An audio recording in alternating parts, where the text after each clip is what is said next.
우리 인생을 살아가다 보면 꼭 기억해야 하는 것들이 있습니다. 그러면 우리가 그리스도인으로 살아가면서 반드시 기억해야 하는 것들도 있습니다. 그래서 우리가 지금 말씀드리는 거는 자면서도 누가 찔러서 깨우면 바로바로 외울 수 있도록 하시면 너무 좋을 것 같습니다. 제가 지난번에 다 말씀을 나눴던 것입니다. 우리가 하나님 나라에 들어가려면 어떻게 해야 된다고 말씀을 드렸죠? 반드시 성령으로 거듭나야만 하나님 나라에 들어간다라고 말씀을 드렸습니다. 두 번째로 우리가 구원받고 영생을 얻으려면, 이게 같은 말이긴 한데, 구원받고 영생을 얻으려면 어떻게 해야 되느냐? 예수님을 주 하나님으로 믿고 그 사역들을 고백을 해야 한다는 것입니다. 그리고 우리는 지금까지 성령님과 성령의 활동들에 대해서 계속해서 말씀을 살펴보고 있습니다. 성령님과 또 성령의 세례에 대해서 우리가 한번 배웠는데요. 성령님이 누구시라고 그랬죠? 하나님, 예수님, 맞는데 예수님이 부활 승천하시면서 올라가시면서 이 땅에 예수님이 동일하게 계시는 것과 같이 우리가 예수님을 믿을 때에 그 성령님이 우리 안에 들어오시고 우리와 함께 하신다는 거예요. 그래서 예수님이 우리와 늘 동행해 주셨듯이, 제자들과 동행해 주셨듯이 성령님이 대신 우리와 오늘날 영원히 동행해 주신다는 것입니다. 그리고 성령 세례에 대해서 우리가 배웠는데, 성령 세례는 우리가 예수님을 구세주로 믿고 내 죄를 고백하고 예수님의 십자가 사건과 그 죄의 보혈로 우리의 죄가 사해지는 것을 믿으면 우리가 구원을 받게 되는데, 그와 동시에 예수님을 믿고 고백할 때 성령님이 우리 몸 안으로 어떻게 된다고요? 들어오신다라는 거예요. 우리는 눈으로 볼 수는 없지만 성령님이 우리 몸 안으로 들어오신다라는 것입니다. 그래서 우리는 성령의 사람이 되는 것이죠. 이것이 성령 세례를 받는 것입니다. 또 우리가 성령 충만에 대해서 우리가 배웠습니다. 어떻게 해야 성령의 충만함을 받느냐? 성령의 충만함은 우리가 하나님의 말씀 앞에 순종을 하느냐 안 하느냐, 온전히 순종할 때 성령으로 충만하게 되고, 그 말씀 앞에 비춰봤을 때 내 죄를 회개할 때에 성령으로 충만하게 된다라고 말씀을 드렸습니다. 그리고 성령의 열매를 어떻게 해야 맺느냐 우리가 또 배웠었죠. 성령의 열매는 여러분들 요한복음 15장에 포도나무와 가지로 예수님께서 비유를 해주셨습니다. 그래서 우리가 예수님께 붙어 있을 때에, 예수님과의 관계가 온전히 되고 깨끗하게 될 때에 우리 삶에 성령의 열매들이 맺혀진다. 또 그리고 나는 죽고 내 안에 예수님이 사실 때에 주님께서 나의 삶을 통해서 열매를 맺으신다라고 말씀을 드렸습니다. 다 기억을 하시나요? 오늘 밤에 한번 실험해 보세요. 주무시다가 부부끼리 한번 실험을 해보시면 좋을 것 같습니다. 오늘날은 많이 시대가 변했지만 한국 교회가 한 20년, 30년 전만 해도 이렇게 교회별로 또 교단별로 이렇게 특수한 사역들이 특징이 많이 두드러지게 나타났었습니다. 사람이 다양하듯이 교회 역시 여러분들 저 교회는 무엇이 강점이다, 또 저 교회는 무엇이 강점이다, 이렇게 특징들이 나타나게 된다는 것입니다. 그런데 이제 한국 교회에서는 이제 말씀으로 중심으로 조용하게 이렇게 사역하는 교회들은 보면은 말씀의 기반으로 해서 교회가 굴러가고 신앙생활하기 때문에 큰 문제는 없어 보여요. 그런데 그리고 이제 안정되고 질서를 유지하죠. 그런데 이제 은사를 중심으로 하는, 은사주의 중심으로 하는, 은사를 강조하는 교회들은 교회 안에서 성도님들이 아주 열정이 아주 탁월하게 이렇게 나타나는 것을 보게 됩니다. 그리고 또 이렇게 활동적인 것들이 나타나게 되죠. 그런데 또 반면에 불안한 것들이 많이 있고, 또 감정적으로 되기가 쉽고 또 무질서하게 되고 좀 심해지면은 분열을 가져오기도 합니다. 하지만 2000년대 이후로 우리 한국 교회가 이제 신학적인 그런 문제들도 이제 은사를 통해서 일어나는 여러 가지 신학적인 기준들 그리고 문제들도 이제 다 어느 정도 정립을 해 나왔기 때문에 이제 2000년도 이후로는 이제 교단별이나 아니면 특별히 이렇게 사역들이 두드러지게 나타나지는 않는 것 같습니다. 교회들이 다 편만해진 것 같아요. 그리고 이제 은사주의 사역을 했던, 성령의 사역을 강조했던 그런 교회들조차도 이제는 성숙한 모습으로 이렇게 교회 생활을 또 보여지는 것들을 보게 됩니다. 그런 것들은 참 하나님께 우리가 감사해야 될 일들이라고 생각이 듭니다.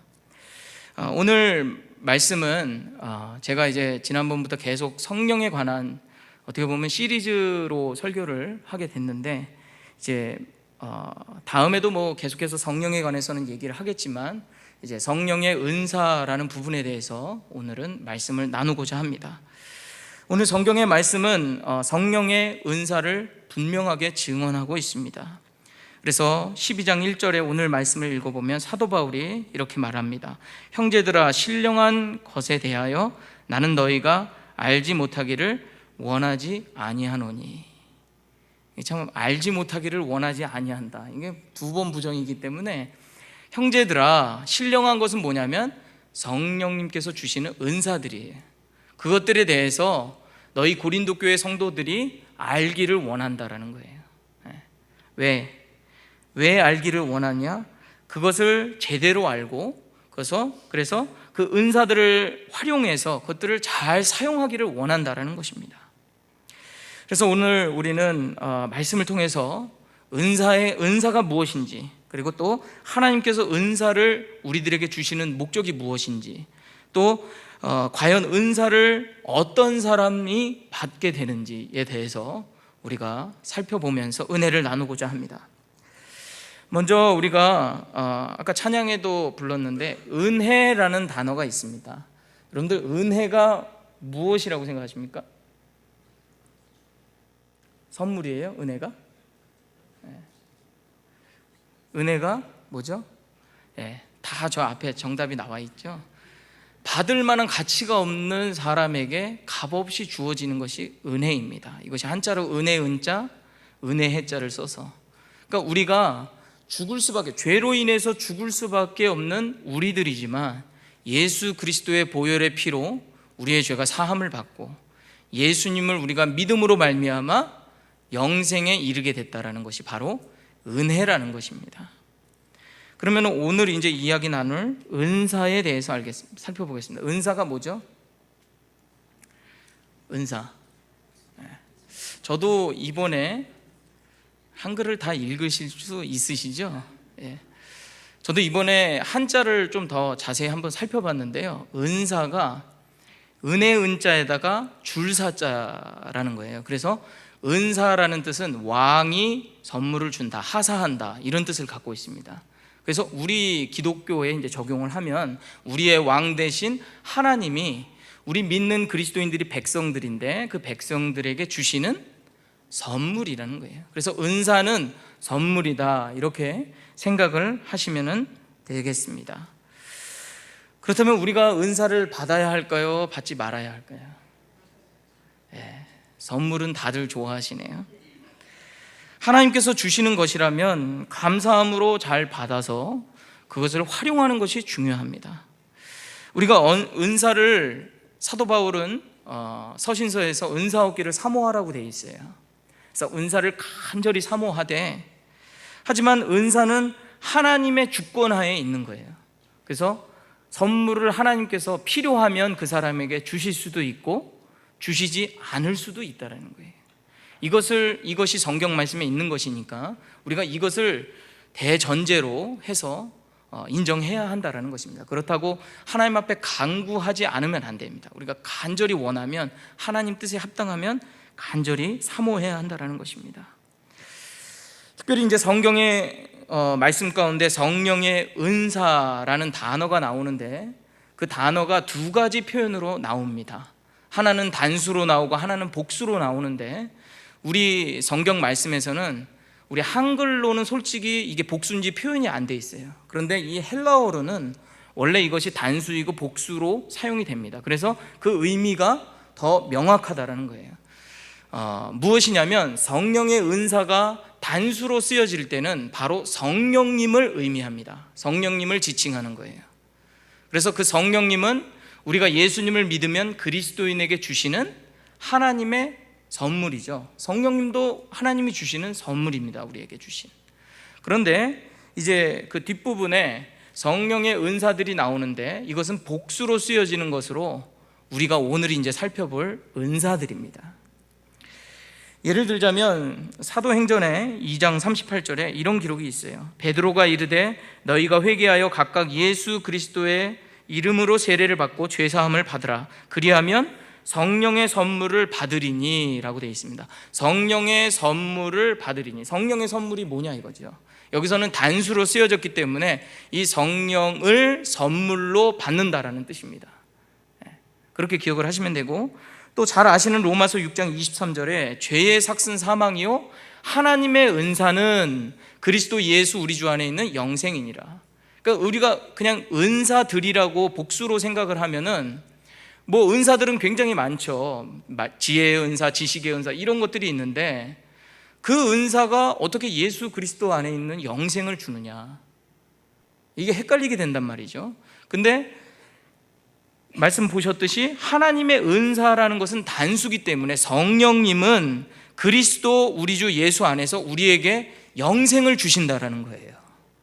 그래서 성령의 은사라는 단어가 나올 때 혹시 해석이 잘 안 되면 이것이 성령님일 수도 있고 아니면 성령의 은사들일 수도 있다라고 생각을 하시면서 그렇게 적용해서 읽으시면 좋을 것 같습니다. 이제 우리가 살펴볼 것은, 오늘 좀 집중해서 살펴볼 것은 성령의 은사들입니다. 이 성령의 은사들은 믿는 자들에게 성령님께서, 하나님께서 주시는 선물들이에요. 이 선물들, 은사하고 여러분들 달란트하고는 조금 차이가 있습니다. 뭐냐면 은사는 우리가 예수 그리스도를 믿은 이후부터 하나님께서 우리에게, 믿는 자들에게 주시는 선물이에요. 그런데 달란트는 일명 재능이라고 얘기하죠. 이것은, 재능은 믿지 않는 세상의 모든 사람들에게도 하나님이 부여해 주시는 달란트입니다. 재능입니다. 그렇게 큰 틀에서 차이가 있다라고 생각을 하시면 됩니다. 오순절 성령 강림 사건 이후에 성령의 이 은사들, 성령님의 주시는 선물들은 개개인의 성도들에게 임했어요. 교회 공동체에 임한 것이 아니라 성도 한 사람 한 사람에게 임했다라는 것입니다. 성령의 은사들은 하나님께서 성도들을 통해서 이루시고자 하는 그 일들이 있으시기 때문에 그 주님의 권능과 능력으로 하나님의 일들을 감당하기 위해 주어지는 것들이 바로 이 은사들이라는 것입니다. 그래서 예를 들자면 우리가 명절에 부모님들이 자녀들에게 선물을 주실 수 있죠. 보통 안 주시나요? 주시잖아요. 그때 어떻게 주죠? 이 선물을 주는 부모님의 마음대로 선물을 줄 수도 있고 안 줄 수도 있어요. 그런데 혹 이 아이들이 평상시에 바라고 원하고 소원하는 것들이 있습니다. 아버지, 저는 이런 것들을 바라고 원하고 소원합니다. 이것이 아니면 저에게 죽음을 주시옵소서, 이래가지고 간절히 원하는 것들이 자녀들이 있을 수 있어요. 그러면은 부모님이 그것을 알고 또 선물을 주기도 하죠. 성령의 은사들도 이것과 똑같다라는 것입니다. 하나님은 자녀인 우리들에게 은사들을 준비하시고 주신다라는 것입니다. 성경에 나타난 은사들을 좀 살펴보기를 원하는데, 성경에 나오는 기록되어 있는 은사는 총 24가지입니다. 그런데 어떤 목사님들은 22가지 혹은 30가지 이렇게 좀 다양하게 말씀하시는 분들도 있습니다. 근데 저는 성경에 기록된 것을 여러분들에게 말씀을 드리자면, 지혜의 말씀의 은사, 그리고 지식의 말씀, 믿음도 은사에 들어간다라는 것입니다.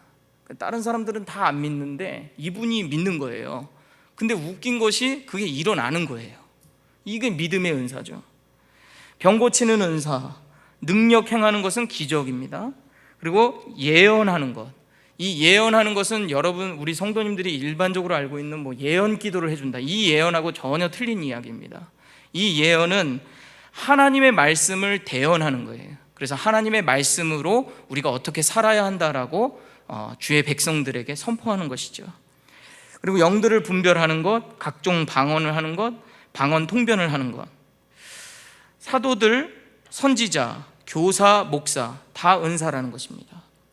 서로 돕는 것도 은사고, 다스리는 것, 섬기는 일, 가르치는 일, 위로하는 일, 구제하는 일, 긍휼을 베푸는 것도 은사라는 것입니다.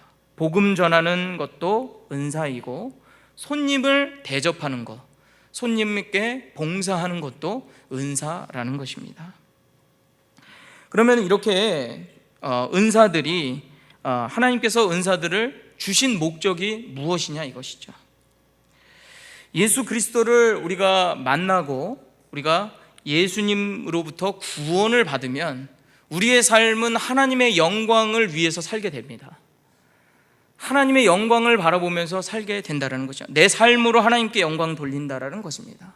이와 마찬가지로 영적인 은사들의 목적 또한 첫 번째는 하나님께 영광을 돌리는 것이 되어야 한다는 것입니다. 그래서 그리스도인들은 매 순간 성령님이 주시는 이 은사들을 활용해서 하나님께 영광을 돌려야 한다는 것입니다. 그리고 두 번째로 하나님께서 영적인 은사들을 주신 목적은 오늘 본문에 나오는 말씀에 교회의 덕을 세우기 위함입니다. 고린도전서 14장 12절의 말씀을 우리가 같이 한번 읽어보겠습니다. 시작.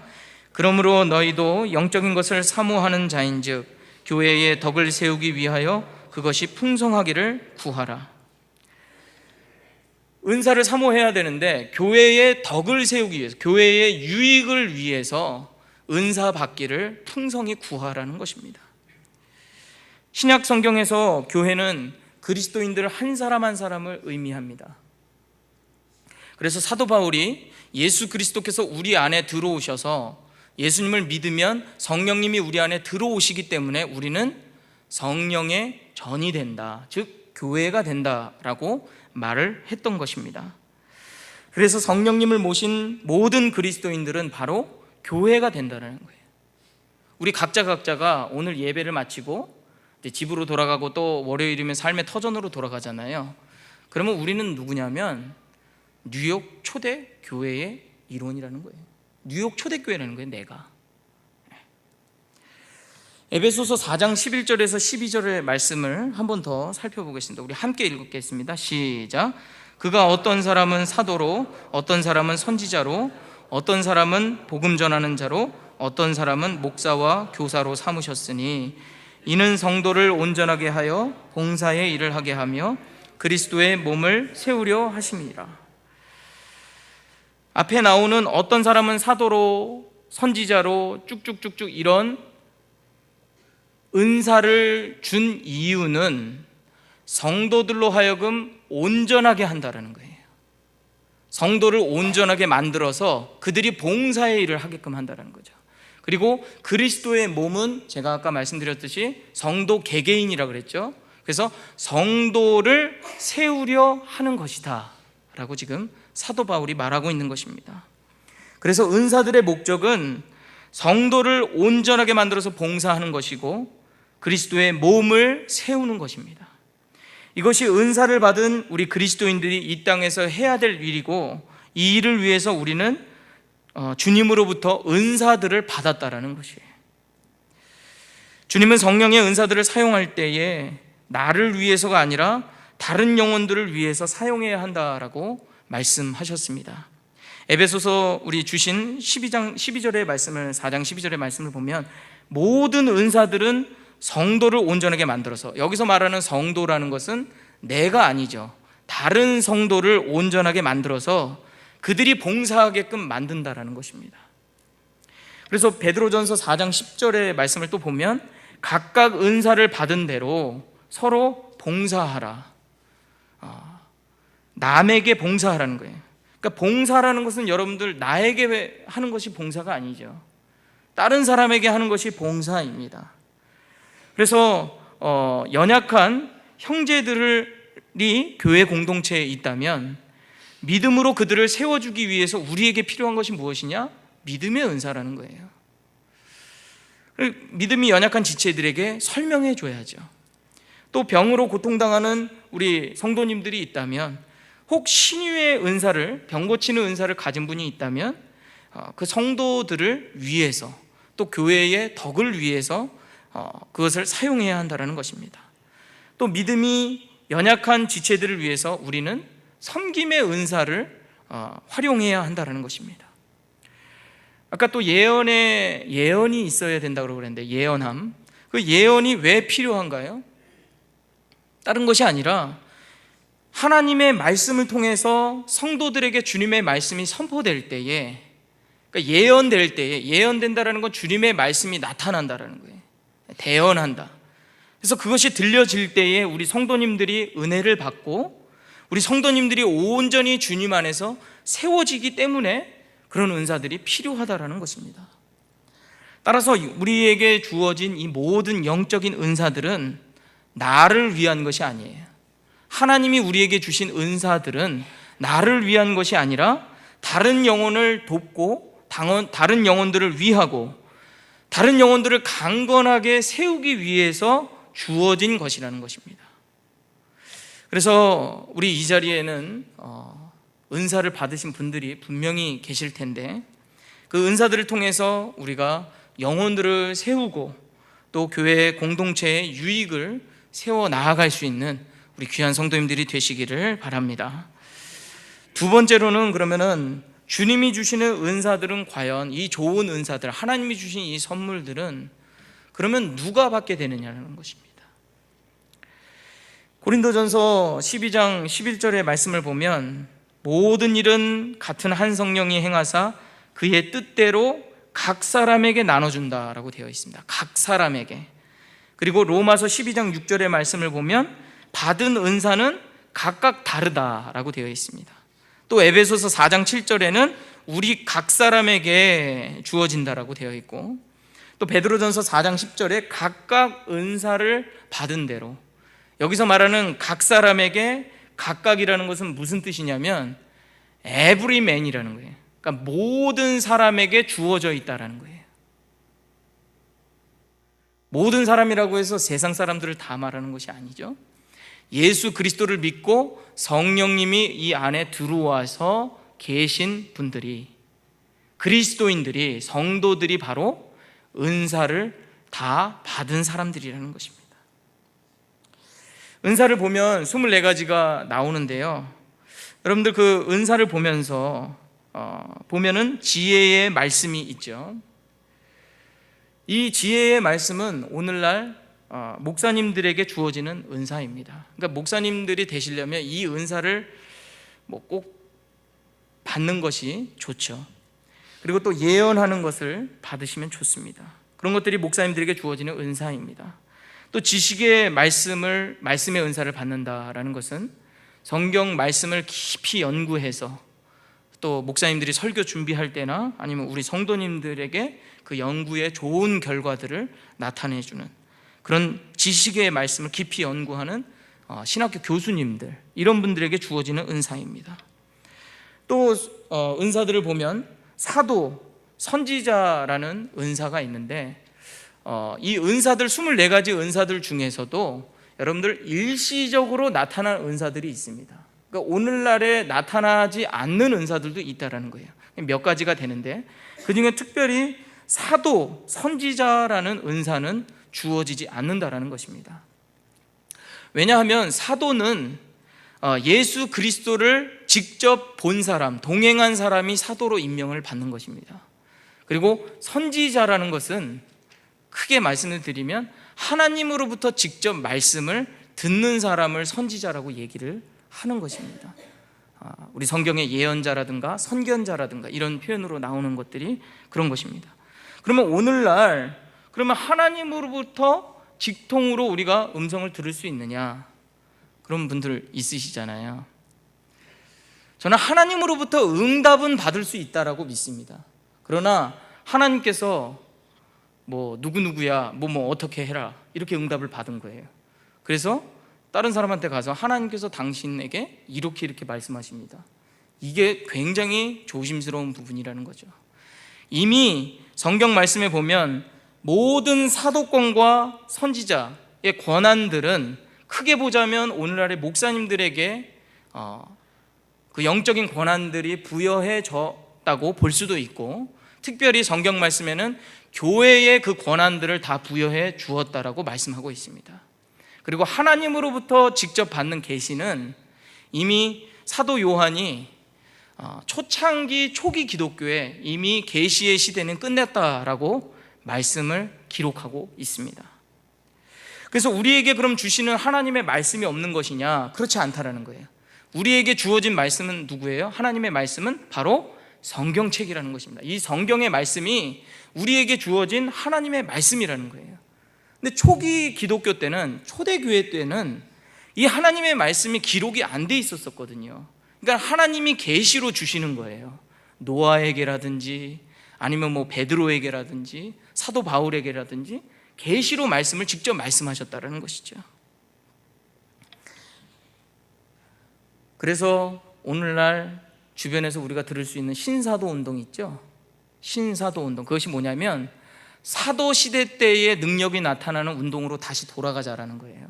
하나님으로부터 직통으로 계시를 받고 말씀을 받자라는 운동이에요. 그렇기 때문에 그 신사도 운동은 잘못된 것이라는 것입니다.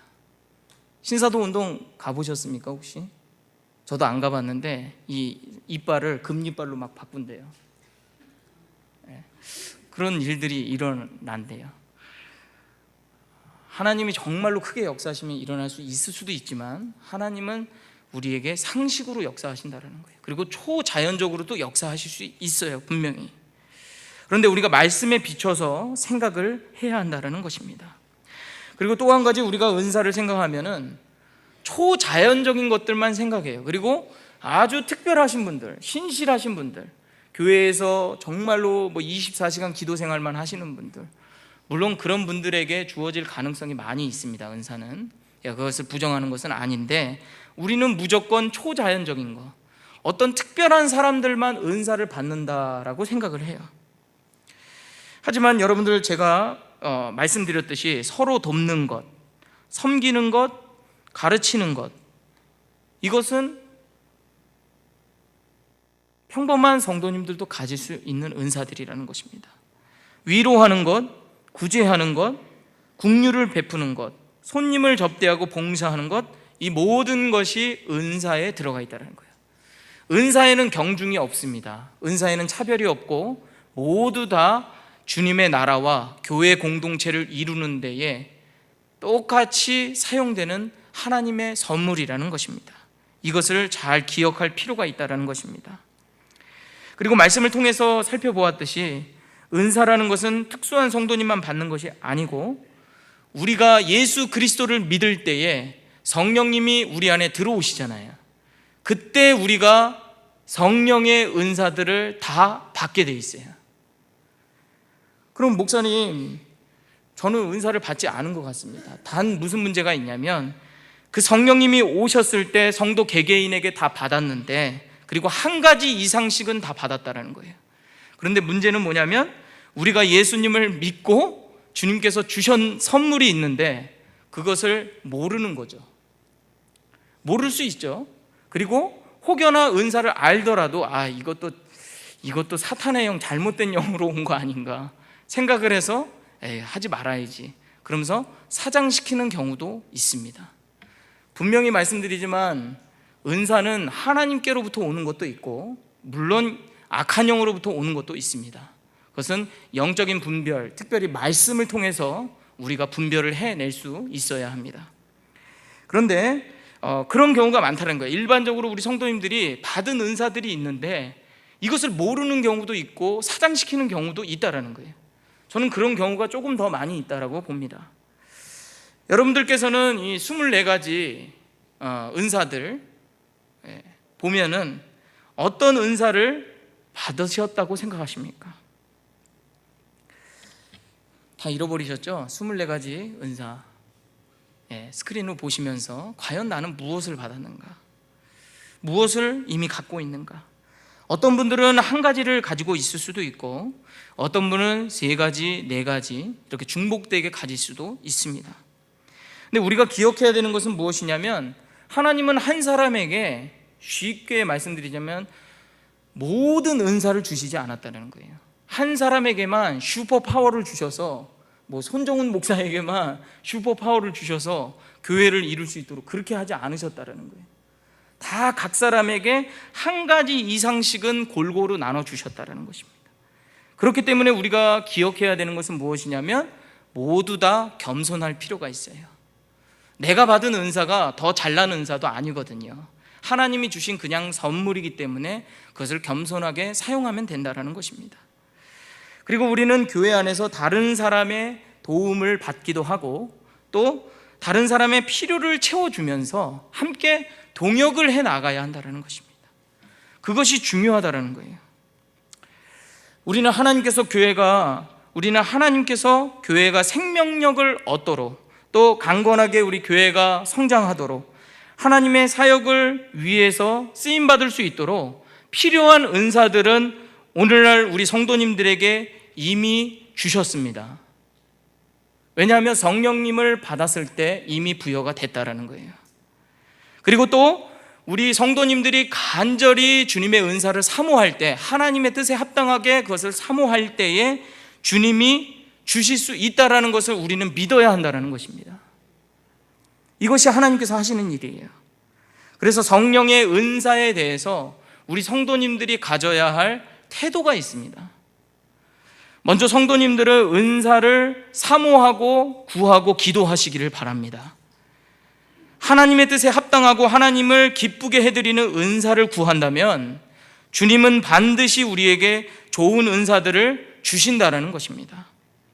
그리고 주님이 주시는 은사를 의식적으로 묻어두었거나, 아니면 무의식적으로 소홀히 여겼거나, 아니면 그렇게 사장시킨 적은 없는지 나 자신 안에서 은사를 발견해야 돼요.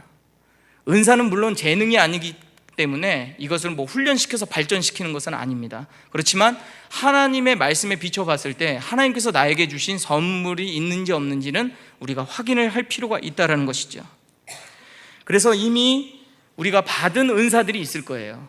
그래서 그 은사들을 가지고 감사와 기쁨으로 그것들을 적극 활용해야 하고, 겸손한 마음으로 교회 공동체와 성도들을 섬기는 데 사용되어져야 한다는 것입니다. 그렇지 않으면 어떻게 되느냐? 이 은사는 소멸될 수가 있어요. 사라지게 된다는 것입니다. 그리고 교회의 혼란을 막고 교회의 아름다운 질서, 교회는 반드시 질서가 있어야 합니다. 그 질서를 위해서 성도는, 그 은사를 받은 성도는 교회의 지도와 분명한 가르침에 순종하는 자세를 가져야 합니다. 이런 경우가 있어요. 한국에서 우리가 신앙생활을 하시다가 이민 오신 분들의 이렇게 신앙생활, 교회 정하고 신앙생활할 때 어려운 이야기들을 듣게 되면 어떤 어려움이 있냐면, 한국에서는 쉽게 말하면 은사를 굉장히 중요시 여기고 은사 사역을 강조하는 교회에서 이렇게 신앙생활을 했어요. 근데 여기 미국에 왔는데 그 교회는 은사를 무시하지는 않지만 은사를 그렇게 강조하는 것 같지 않고 오히려 말씀 중심이고 아주 좀 차분하고 굉장히 질서 있는 교회예요. 그러면은 그 교회에 오면 적응이 안 되죠. 오늘날 교회들이 그래도 많이 편만해지고 있는데 그런 특징들이 일어날 수 있죠.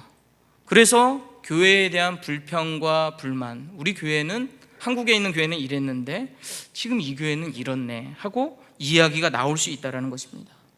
그런데 반드시 기억해야 되는 것은 우리가 영적으로 성숙한 사람이고 하나님의 말씀을 깊이 아는 사람들은 주님의 몸된 교회를 가볍게 보면 안 됩니다.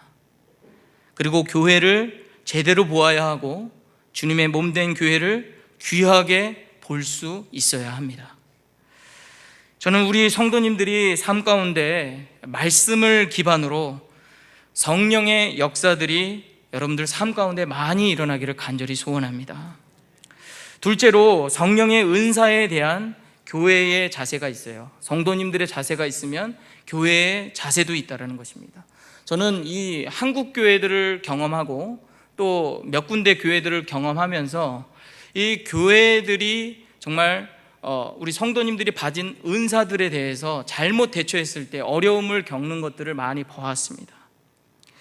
먼저 교회는 하나님께서 성도 개개인에게 부여해 주신 은사들이 불일 듯 일어나도록 강구해야 됩니다. 그리고 교회들은 성도님들이 이 은사들을 적극적으로 활용하도록 격려해야 한다는 것입니다. 만약에 교회가 성령님께서 주시는 은사를 성도님들에게 개개인에게 다 주셨는데 교회를 섬기려고 하는 그런 성도님들의 그 은사들을 막거나 그들의 열심을 혹여나 꺾게 된다면 그것은 오히려 교회가 부흥되는 데에 큰 손실을 가져오게 된다는 것입니다. 이것은 우리가 염려해야 되는 부분들입니다. 하지만 교회가 은사를 받은 성도님들을 잘 훈련시키고 그분들이 주님의 사역을 할 수 있도록 장을 열어주고 길을 활짝 열어준다면 하나님께서는 교회를 지금보다도 더 아름답고 더 든든하게 그리고 더 크게 부흥시켜 주신다는 것입니다. 우리 교회가 지금까지도 잘 달려왔습니다. 저는 우리 교회가 말씀을 기반으로 해서 지금보다도 더 크게 성령의 역사들이 많이 일어나기를 간절히 소원합니다. 이런 의미에서 교회는 은사들이 활용되고 은사가 나타나는 공동체라고 할 수 있습니다. 그래서 우리는 구원받은 백성으로 하나님이 우리에게 부여해 주신 여러 각자 개인의 은사들을 가지고 다른 성도님들과 교회의 덕을, 교회가 유익이 될 수 있도록 섬겨야 한다는 것입니다. 우리가 받은 오늘의 말씀을 가지고 우리 개개인 가운데 여러분들이 스스로 도전을 해보셨으면 좋겠습니다. 내가 성령의 사람이라면 나는 분명히 성령님으로부터 받은 은사가 있다라는 것입니다. 그 은사가 무엇인지 나는 은사가 없는 것 같다라고 생각을 하신다면 그 은사가 무엇인지 깊이 기도하면서 찾아야 한다는 것입니다. 은사가 없는 사람은 한 명도 없습니다. 제가 거듭 말씀드리지만 성령을 받았을 때에 성령님께서 반드시 우리에게는 성령의 은사를 허락해 주신다는 것입니다. 그래서 우리는 진지하게 생각하면서 기도하면서 찾아야 한다는 것이죠.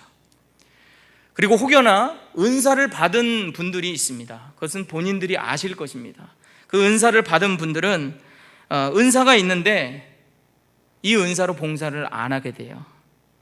이 봉사를 사장시키고 이것으로 성도님들과 교회를 섬기지 않으면 그것은 정말 아쉬운 일입니다. 그리고 문제가 있습니다. 왜냐하면 은사를 사용하지 않는다라는 것은 성령님께서 우리 교회를 세우기 위해서 나에게 부여해 주신 선물인데 내가 이것을 섬기지 않으면 성령님의 말씀에 순종하지 않는 것이 되기 때문에 그렇다는 것입니다. 이런 일이 없도록 우리는 주님 앞에 기도하면서 은사를 가지고 교회를 섬겨야 한다는 것입니다. 성도님들을 섬겨야 한다는 것이죠. 그래서 우리 모든 성도님들은 교회의 모든 일에 참여하고 헌신해야 한다는 것입니다. 그래서 우리가 오늘 말씀을 듣고 오늘도 좋고 여러분들이 기도하는 시간에 하나님께 이렇게 기도했으면 좋겠습니다. 주님, 나는 예수님을 믿고 내 안에 성령님이 계심을 믿습니다. 나는 성령의 사람임을 믿습니다. 주님, 그런데 내가 은사를 지금 잘 모르겠습니다. 주님, 내가 성령님이 나에게 주신 은사를 알게 도와주시옵소서. 그렇게 기도하시길 바랍니다. 그리고 더 나아가서는 분명히 주님께서 우리에게 주신 은사들이 있습니다. 그 은사를 받은 분들은 주님, 이렇게 기도했으면 좋겠습니다. 주님, 내가 이 주님께서 주신 이 은사들을 가지고 정말로 기쁨과 즐거움과 감사함을 가지고 우리 성도님들과 교회를 온전히 섬기고 있습니까? 내가 그 일에 주님은 그것을 원하세요. 우리들이 성도님들과 교회를 온전히 섬기기를 원하신다는 것입니다. 그 일에 주님 제가 헌신하고 있습니까? 주님 저에게 그것을 알려주세요. 이렇게 간절히 기도하실 수 있는 우리 성도님들 되시기를 바랍니다. 그러면 하나님께서 우리에게 반드시 좋은 것으로 응답해 주실 것입니다. 말씀의 결론을 맺겠습니다. 은사는 하나님이 주신 선물입니다. 그래서 내 안에 성령님이 계시면 내가 받은 은사가 분명히 있다는 것입니다. 그것을 발견하시고 하나님께 온전히 쓰임받는 성도님들이 되시기를 바랍니다. 하나님께서는 은사를 주신 목적이 있는데 그것은 나를 위한 것이 아니라 이타적인 것, 다른 사람을 세우기 위함이고 다른 성도들, 영혼들을 세우기 위함이고 교회의 덕을, 교회의 유익을 세우기 위한 것이라는 사실을 반드시 기억하시고 은사들을 통해서 우리 하나님께 온전히 영광을 올려드리는 우리 귀한 성도님들 다 되시기를 간절히 소원합니다. 우리 함께 기도하겠습니다. 주님 감사